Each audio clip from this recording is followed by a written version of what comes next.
Assalamualaikum warahmatullahi wabarakatuh. Waalaikumsalam warahmatullahi wabarakatuh. Boleh Bapak duduk? Silakan. Alhamdulillahirabbil alamin wassalatu wassalamu ala asrofil anbiya'i wal mursalin wa ala alihi washabihi ajma'in amma ba'du. Alhamdulillah kita berkumpul pada hari ini pada mata pelajaran fikih. Ya. Alhamdulillah segala puji bagi Allah juga telah mempertemukan kita juga pada hari ini secara sehat walafiat tanpa kurang satu apapun. Dan juga sebelum kita masuk ke dalam pembelajaran ini, Bapak ingin mengabsen siswa-siswi sekalian. Siapa yang tidak masuk pada hari ini? Kalista. Oh, Kalista ya. Mana Kalistanya? Tidak tahu. Kalau tidak tahu, teman atau musuh? Oh, teman ya. Mungkin dia lagi ada halangan. Nah, semoga teman-teman bisa meresapi apa yang dipelajari hari ini sehingga bisa memberitahu kepada teman yang tidak masuk tentang pembelajaran pada hari ini. Bapak lihat kelas sudah begitu rapi, dudukannya juga sudah social distancing, berjarak. Ini agar mencegah COVID-19 untuk menekan angka yang telah begitu pesat. Dan hari ini kita akan membahas mengenai kepemilikan dalam Islam. Nah, sebelum kita masuk materi kemarin, kita sudah mempelajari mengenai masalah haji dan umroh. Nah, bagi yang Bapak tidak melontarkan sebuah pertanyaan, tapi Bapak ingin bertanya kepada Afidah dan Kurnia, apa itu haji dan umroh? Haji dulu, Afidah. Haji adalah satu rukun Islam yang kelima, wajib dilaksanakan jika mampu. Ya, betul sekali. Silakan Kurnia. Sama apanya? Umroh saja. Umroh itu apa? Umroh itu adalah salah satu ibadah. Lupa ya. Ya, siap. Saya akan kasih tahu bahwa umroh itu adalah apa? Tidak tahu. Bapak tahu umroh. Bapak hanya mengetes kalian. Ya. Umroh itu adalah salah satu ibadah umat Islam yang kita pergi ke ziarah ya, baik itu ke Masjidil Haram dan Masjid Nabawi tempat Nabi untuk melakukan ibadah di sana. Itu ada rukun-rukunnya, ada rukun-rukun tertentu sehingga kita melakukan ibadah di sana. Itu berbeda dengan haji. Haji itu ada tanggalnya ya, pada bulan-bulan haji. Dan kita pada hari ini akan memasuki kepemilikan dalam Islam. Mohon siswi sekalian untuk belajar lagi agar tidak lupa, agar jika ditanya, jika ulangan nanti pasti tahu jawabannya. Ya, hari ini ya, kita akan mempelajari mengenai kepemilikan atau biasa disebut sebagai bisa dilihat di sini ya, jadi teman-teman bisa melihat, dan Bapak juga bisa melihat. Bisa disebut juga sebagai milkiyah. Milkiyah ya, artinya adalah milkiyah ini berasal dari kata milku ya, dari kata milku ya.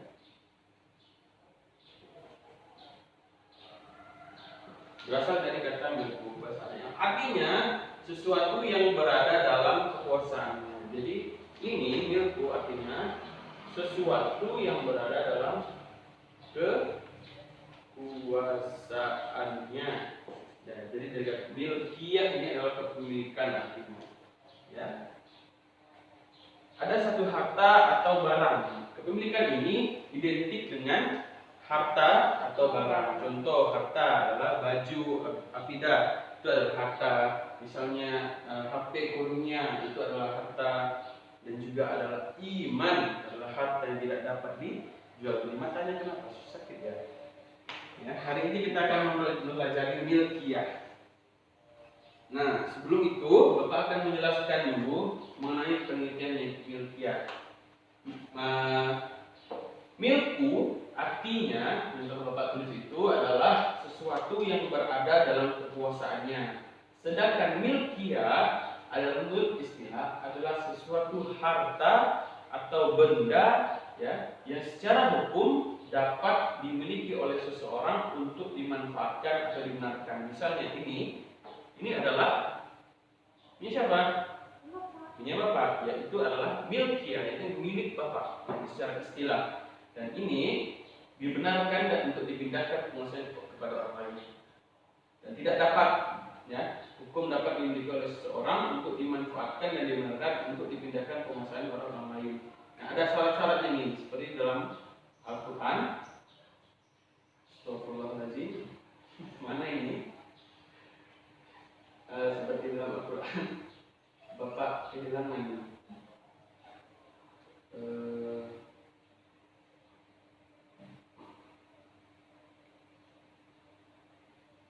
Ya ayyuhan nabiyyu inna ahlalna laka azwajaka allati taita ujurahunna wa ma malakat yaminuka mimma afa Allahu alaika. Yang artinya, hai Nabi, sesungguhnya kami telah menghalalkan bagimu istri-istrimu yang telah kamu berikan mas kawinnya dan hamba sahaya yang kamu miliki, yang termasuk apa yang kamu peroleh dalam peperangan yang dikaruniai Allah untukmu. Jadi menjaga dan mempertahankan hak milik kita itu adalah wajib, dan Allah memberitahukan kepada Nabi bahwa istri-istrimu, budak-budakmu adalah milikmu. Jadi bukan milik orang lain. Itu karena siapa yang memberikan? Allah Subhanahu wa taala. Dan sebagaimana sabda Rasulullah SAW, "Man qutila duna malihi fahuwa syahidun, wa man qutila duna damihi fahuwa syahidun, wa man qutila duna dinihi fahuwa syahidun, wa man qutila duna ahlihi fahuwa syahidun." Siapa yang gugur dalam mempertahankan hartanya, maka ia syahid. Nah, dengar ya. Siapa yang gugur dalam mempertahankan darahnya, maka ia syahid. Siapa yang gugur dalam mempertahankan agamanya, maka ia syahid. Siapa yang gugur dalam mempertahankan keluarganya, maka ia syahid. Jadi apabila kita dirampok, setelah kita itu merasa bahwa ini adalah milik kita melawan dan kita meninggal dalam keadaan tersebut, maka kita adalah syahid, kata Rasulullah SAW. Dan siapa yang mempertahankan agamanya, karena itu adalah harta yang tidak dapat dikira-kira tidak dapat dibeli, maka itu dalam kita mati dalam keadaan tersebut, maka kita akan mati syahid. Nah, setelah itu ada sebab-sebab, ya, ada sebab-sebab kepemilikan. Di sini ada sebab.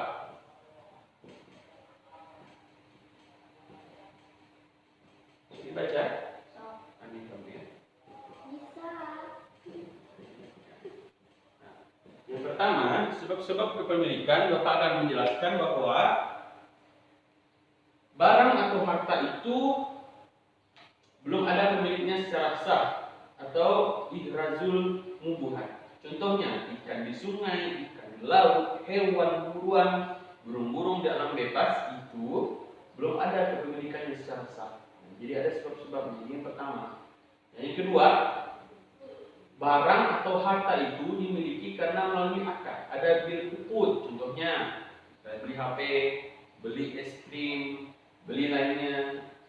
Ada hutang piutang, sewa nyewa mobil, yang lain sebagainya, hibah atau hadiah atau pemberian dan lain-lain.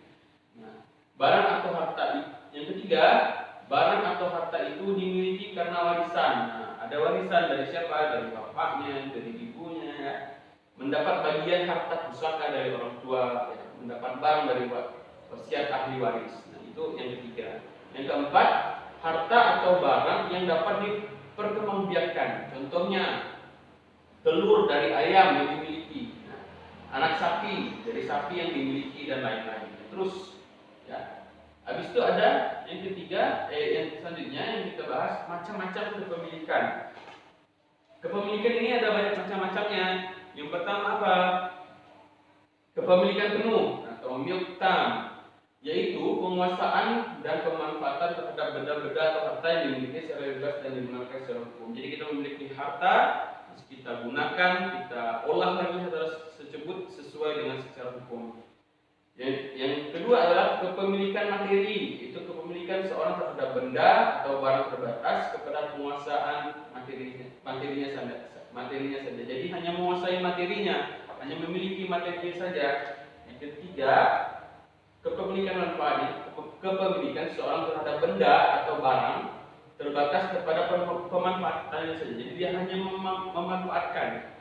Jadi dia hanya mengelola alat tersebut, tidak mengambil materinya atau keuntungan dari manfaat dari barang tersebut. Dia hanya memanfaatkannya saja. Dan hukum menguasai harta itu atau tidak dibenarkan secara hukum untuk menguasai harta itu. Jadi apabila orang yang memanfaatkannya ingin menguasai, misalnya akidah ataupun yang bekerja sama orang terus ingin menguasai yang dimanfaatkan itu, maka tidak bisa, hukumnya tidak sah. Ya. Nah, yang selanjutnya adalah manfaatnya. Manfaat. Di sini ada beberapa manfaat. Nah, hikmahnya adalah mendorong manusia untuk bekerja keras dalam mencari rezeki. Nah, apabila kepemilikan ini ya mencuri, apakah itu menjadi hak kepemilikan kita? Tidak. Tidak, karena itu milik orang lain. Nah, ya, hukum adanya kepemilikan ini menyuruh kita agar untuk bekerja keras dan mencari rezeki. Ya, itu dia, agar kita memiliki atau mampu membeli barang yang menjadi hak kita, menjadi milik kita. Yang kedua, munculnya rasa kemandirian, percaya diri. Nah, di dalam jagat raya ini ya, terhadap potensi alam yang dapat dikembangkan untuk kemaslahatan hidup. Yang ketiga, manfaatnya potensi alam sebagai manifestasi rasa syukur. Nah, setelah kita memiliki barang, maka kita bersyukur, alhamdulillah, setelah memiliki barang ini, saya tidak mencuri. Ini adalah hak, ini adalah jerih payah yang telah saya lakukan. Nah, adapun hikmah kepemilikan, ada beberapa hikmah disyariatkannya kepemilikan dalam Islam ini. Yang lain, terciptanya rasa aman, ya, tenteram di dalam kehidupan bermasyarakat. Jadi kita tidak ada curi-mencuri tadi seperti Bapak bilang, tidak ada mencuri akidah, mencuri penyanyian, yang mencuri tidak, karena sudah ada kepemilikan masing-masing, sudah ada haknya. Yang kedua, terlindunginya hak-hak individu secara baik, sama seperti poin pertama, terlindunginya. Jadi hak akidah terlindungi, hak kurnia terlindungi, Bapak juga terlindungi. Karena ini tidak bisa menjadi hak akidah, itu tetap tidak bisa menjadi hak kurnia, ini menjadi hak, tetap menjadi hak Bapak. Yang ketiga, menumbuhkan sikap kepedulian terhadap fasilitas umum. Nah, jika fasilitas umum itu adalah milik bersama. Kepemilikan dalam Islam ini bukan hanya kepemilikan milik pribadi, tapi milik bersama. Contohnya apa? Adalah terminal bis. Terminal bis itu kan umum. Apabila kita menunggu di terminal bis, terminal OP, kita menunggu, maka kita akan menghargai tempatnya untuk tidak membuang sampah sembarangan, tidak merokok sembarangan. Karena kita itu adalah milik kita bersama. Yang keempat, timbulnya rasa kepedulian sosial yang semakin tinggi. Tentu, apabila kita memiliki suatu barang, ya, maka kita akan memiliki rasa kepedulian sosial. Bagaimana? Apabila kita sudah berlebih, maka kita akan melihat orang yang di bawah kita, yang belum memiliki apa yang dia saya miliki, saya akan bersedekah kepadanya dan memberikan rezeki kepadanya. Maka itu adalah hikmah dari kepemilikan. Nah, Bapak ingin bertanya kepada kalian, apakah sudah paham? Paham. Ya, silakan. Nah, tadi kan Bapak kan menjelaskan ingin menguasai harta orang lain. Jadi gimana sih solusinya agar kita itu tidak seperti itu gitu Pak? Tidak ingin menguasai harta orang lain. Nah, solusi yang pertama adalah hilangkan rasa iri dan dengki dari hati kita. Kita bersihkan terlebih dahulu sehingga tidak ada rasa ingin, misalnya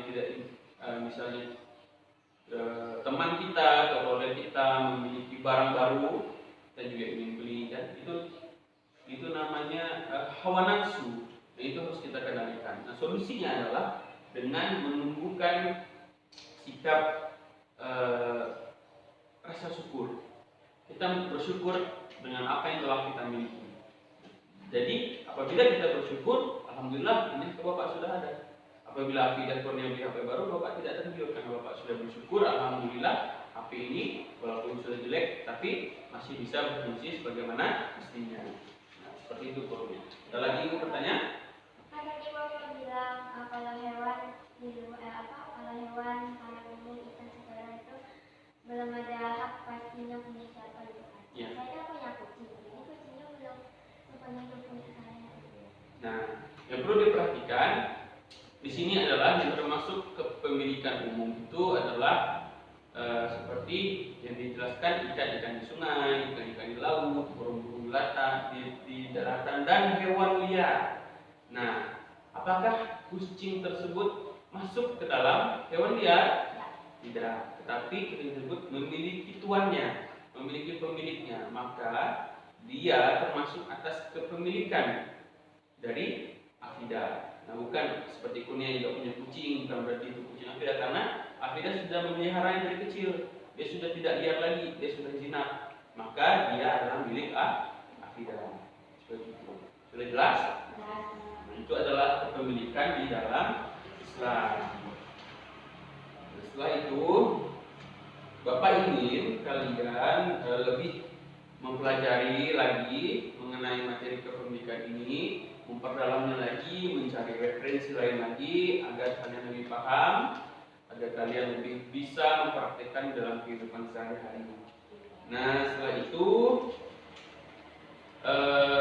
Bapak akan menyimpulkan dari awal lagi bahwa Bapak akan menjelaskan bahwa kata kepemilikan itu berasal dari kata milku, artinya adalah apa itu? Kekuasaannya. Bapak tidak bisa baca tulisannya, parah sekali. Jadi milku itu adalah kekuasaannya, artinya, sedangkan kepemilikan adalah miliknya. Secara istilah adalah kepemilikan ini sesuatu sebentar, ini agak jaringan agak jelek ya, bukan atas Bapak ini. Jadi di sini bahwa kepemilikan ini adalah suatu harta atau barang yang secara hukum dapat dimiliki oleh seseorang untuk dimanfaatkan dan dibenarkan untuk dipindahkan penguasaannya pada orang lain. Jadi benda tersebut bisa kita miliki, bisa tidak miliki dengan Bapak memberikan barang tersebut kepada afidah. Seperti itu adalah menurut istilah. Dan juga ada beberapa sebab-sebabnya, yaitu barang atau harta itu belum ada pemiliknya, dan seperti binatang ya, maka itu bukan termasuk sebabnya, bukan sebab kita. Barang itu dimiliki karena melalui akad, itu menjadi milik kita karena kita membelinya ya. Dan itu adalah sebab-sebabnya. Adapun macam-macamnya, ya macam-macam itu ada kepemilikan penuh, kepemilikan materi, kepemilikan manfaat. Tadi sudah Bapak jelaskan. Dan juga yang terakhir adalah hikmah dari kepemilikan itu. Nah, hikmahnya adalah bahwa kita mendorong manusia untuk bekerja keras ya dalam mencari rezeki ya, dan agar kita tidak mencuri satu sama lain, dan juga munculnya rasa kemandirian, percaya diri bahwa kita memiliki potensi yang sangat besar untuk dikembangkan untuk hidup kita. Yang ketiga adalah termanfaatkannya potensi ya apapun di sekitar kita, jadi termanfaatkan apabila kita memiliki barang untuk dimanfaatkan. Nah, sekian. Sebelum itu Bapak ingin kalian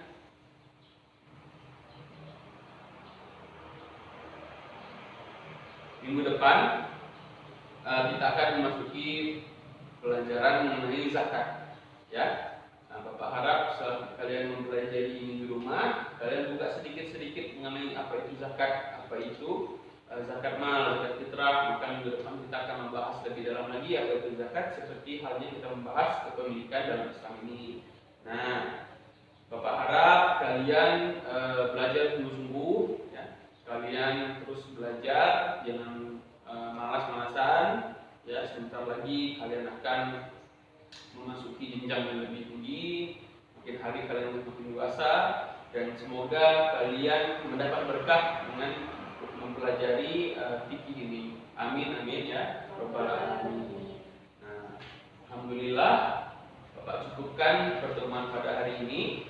Semoga apa yang kita pelajari pada hari ini mendapatkan berkah dari Allah Subhanahu wa taala, dan juga selalu kita dalam kondisi sehat walafiat. Amin amin ya rabbal alamin. Marilah sebelum kita menutup pelajaran pada hari ini, mari kita berdoa bersama-sama. Berdoa dimulai.